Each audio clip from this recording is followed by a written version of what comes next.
दोस्तों, दीपक प्रकाश का मंत्री पद जाना लगभग आप तय मानकर चलिए। उपेंद्र कुशवाहा के बेटे बिना विधायक रहे, बिना एमएलसी रहे, दो दो बार मंत्री बन गए, मंत्री पद का शपथ भी ले लिया, लेकिन पेंच फंस चुका है।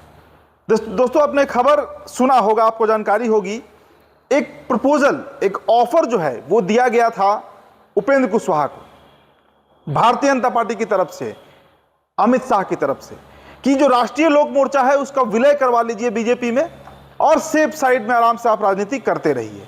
लेकिन उपेंद्र कुशवाहा भी अड़ियल नेता है, पार्टी का उन्होंने विलय बीजेपी में नहीं करवाया। तो दीपक प्रकाश की सीट पर उसी पवन सिंह को बना दिया गया एमएलसी, जो पवन सिंह उपेंद्र कुशवाहा को काराकाट में धूल चटा दिए थे। बहुत बड़ा खेल हुआ है। अशरफ अंसारी का नाम की घोषणा हो चुकी है, लोजपा रामविलास का कोटा भी फुल हो गया है, भारतीय जनता पार्टी के भी 4 प्रत्याशी मैदान में है, चाहे संजय मयूख हो, पवन सिंह हो, शीला पंडित हो या अनिल ठाकुर हो। इधर जेडीयू ने भी अपने 4 प्रत्याशी उतार दिए हैं। तो 9 सीट पर तो अब कहीं कोई चर्चा ही नहीं है, बचा 1 सीट। अब उस 1 सीट पर आरजेडी की पक्के तौर पर दावेदारी है और आरजेडी अपना प्रत्याशी उतारेगा उस सीट पर। तो दीपक प्रकाश का क्या होगा, समझिए पहले खेल हुआ क्या। कल तक जब 8 प्रत्याशियों का नाम आया जेडीयू और बीजेपी की तरफ से, तो एक उम्मीद थी कि लोजपा रामविलास को शायद मैनेज किया जा सकता है। ऐसा नहीं है कि लोजपा रामविलास अगर चाहती तो यह सीट दीपक प्रकाश को नहीं मिलता। लेकिन अभी हाल में राज्यसभा का चुनाव हुआ और उसमें उपेंद्र कुशवाहा पहले से ही राज्यसभा के सदस्य बन गए। जबकि उस समय चर्चा क्या चल रही थी कि चिराग पासवान की जो मां है रीना पासवान, वो राज्यसभा जा सकती है, लेकिन उनको साइड करके भारतीय जनता पार्टी ने उपेंद्र कुशवाहा को राज्यसभा भेज दिया। इसके पहले भी याद कर लीजिए 2024 का जो लोकसभा चुनाव हुआ था, जब तीसरे नंबर पर काराकाट पर आए थे हार कर उपेंद्र कुशवाहा, तो भारतीय जनता पार्टी ने ससम्मान इनको राज्यसभा भेजा और अपने कोटे पर भेजा, अपने सीट पर भेजा। उसके बाद 2025 का विधानसभा चुनाव हुआ, इनकी पत्नी जो है उपेंद्र कुशवाहा की, स्नेहलता कुशवाहा, वो ससाराम से चुनाव जीत गई। और अभी का अगर आप अपडेट पूछिए कि अभी क्या चल रहा है, तो पार्टी की स्थिति ऐसी है कि इनके अपने विधायक तक भागने को तैयार बैठे हैं। मतलब पार्टी बिखर चुकी है, राष्ट्रीय लोक मोर्चा पूरी तरीके से तितर बितर हो चुका है। देखिए, जिस दिन सम्राट चौधरी बिहार के मुख्यमंत्री बने, मैंने कहा था उस समय अपने खबर में कि सम्राट चौधरी अब सिर्फ बिहार के नहीं, उत्तर भारत के, झारखंड जोड़ लीजिए, उत्तर प्रदेश जोड़ लीजिए और बिहार जोड़ लीजिए, जो 3 बड़ा स्टेट है जहां पर करीब करीब 125 से अधिक लोकसभा सीट है, उसके एक छत्र कुशवाहा नेता अब सम्राट चौधरी बन चुके हैं। भाई, सीएम बहुत बड़ा चीज होता है, सीएम स्टेट को रिप्रेजेंट करता है, और उस गद्दी पर एक कुशवाहा का लड़का बैठा जिसका नाम सम्राट चौधरी है, तो तय सी बात है कि उपेंद्र कुशवाहा का स्पेस कहां बचा बिहार की राजनीति में। और यह बात भारतीय जनता पार्टी भी माकूल जान रही है, समझ रही है। यही कारण था कि भारतीय जनता पार्टी ने उपेंद्र कुशवाहा को यह ऑफर किया था कि आप अपनी पार्टी का विलय आरएलए में करा लीजिए। लेकिन उपेंद्र कुशवाहा अपना अलग आइडेंटिटी लेकर चलते हैं, और जबकि हकीकत यह है कि आज के डेट में ऐसे ऐसे कुशवाहा जो उपेंद्र कुशवाहा को अपना नेता मानते थे, मेरे बहुत नजदीक के मित्र हैं जो उपेंद्र कुशवाहा को, मैंने 2007-8 में जब 10वीं क्लास में था तो पहली बार उपेंद्र कुशवाहा का नाम उन्हीं से सुना था। आज के समय में वो व्यक्ति भी सम्राट चौधरी को नेता मान रहा है, मेरा बहुत नजदीकी मित्र है। तो ये इस बदलाव में देखा, और आप भी देख रहे होंगे बिहार में आज सम्राट चौधरी ही सब जगह है। तो क्यों उपेंद्र कुशवाहा आखिर राजनीति में मतलब इतना बार्गेन कर रहे हैं, बहुत बड़ा सवाल है। 9 सीटें फुल हो चुकी हैं, अब ऑप्शन क्या बचता है उस पर हम बात कर लेते हैं। क्या विकल्प बच रहा है?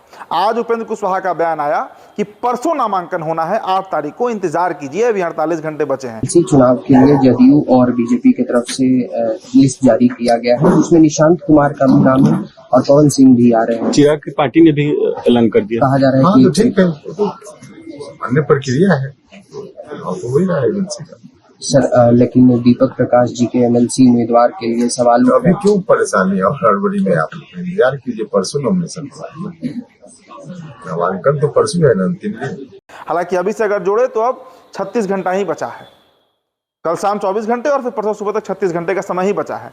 क्या कर लेंगे उपेंद्र कुशवाहा? देखिए, एक मात्र ऑप्शन अब जो बच रहा है कि अगर उनकी पार्टी का विलय भारतीय जनता पार्टी में हो जाए, हालांकि अब देर हो चुका है, ट्रेन छूट चुकी है, लेकिन फिर भी एक प्रयास किया जा सकता है कि अगर उस पार्टी का विलय बीजेपी में करा दिया जाए तो जो 10वां सीट है जहां पर आरजेडी अपना प्रत्याशी उतार सकती है, उस सीट पर देखिए विधानसभा कोटे से चुनाव है, विधायकों के मत से एमएलसी तय होना है, 25 विधायकों का मत चाहिए।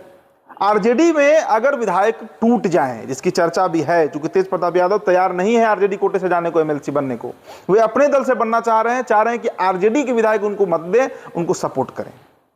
तो ऐसे ही आरजेडी इस वक्त दो फाड़ में है।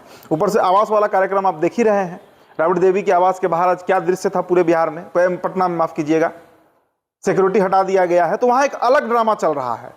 लालू प्रसाद यादव सिंगापुर में मॉर्निंग वॉक करते हुए दिखे हैं, हालांकि वो शायद वो दिल्ली वापस आ रहे हैं, जिस काम के लिए वो गए थे जांच कराने वो पूरा हो चुका है। तो आरजेडी में एक अलग खेल चल रहा है। तो कहीं अगर भारतीय जनता पार्टी का के अंदर विलय होता है आरएलएम का, तो हो सकता है कि सम्राट चौधरी ने कितना मैनेज किया आप खुद सोचिए। 11 सीटें थी कुल, 9 सीट 28 जून को खाली हो रहा है और 2 और सीट थी मंगल पांडे और नीतीश कुमार की सीट। उन 11 सीटों में 5 सीट जो है वो बीजेपी ने ले लिया, 5 सीट, 1 सीट लोजपा ले ली और 4 सीट जो है वो जेडीयू को गया, जबकि जेडीयू का कायदे से 5 सीट बन रहा था। तो ये हुनर जो है, ये काबिलियत जो है वो सम्राट चौधरी में है, मैनेज करते हैं, क्योंकि संगठन को आगे भी बढ़ाना है। आज अपना 5 एमएलसी हो गया भारतीय जनता पार्टी का, पहले ही अरविंद शर्मा बन चुके हैं, पिछले महीने बनाए गए थे। तो वैसी परिस्थिति में क्या होगा कि अगर आरएलएम का विलय भारतीय जनता पार्टी में होता है दोस्तों, तब आप मानकर चलिए कि फिर आरजेडी के विधायक टूट सकते हैं, या ये भी हो सकता है कि वोटिंग के दिन वो गायब हो जाए। जिस तरह राज्यसभा का चुनाव हमने देखा, क्या हुआ था, फजल रहमान गायब हो गए थे, दिल्ली चले गए थे, खबर आया कि उनकी माता जी का तबियत खराब है, वोटिंग के दिन वो नहीं पहुंचे। कांग्रेस के 3 विधायक गायब हो गए। तो वैसे ही अगर ज्यादा विधायक गायब हो गए तो फिर वैसे भी दीपक प्रकाश का एक लॉटरी लग सकता है, एक चांस बन सकता है। और अगर ये नहीं होता है तो आप ये बात नोट कर लीजिए कि मंत्री पद तो जाएगा ही जाएगा, इनकी पार्टी का अस्तित्व ही खत्म हो जाएगा।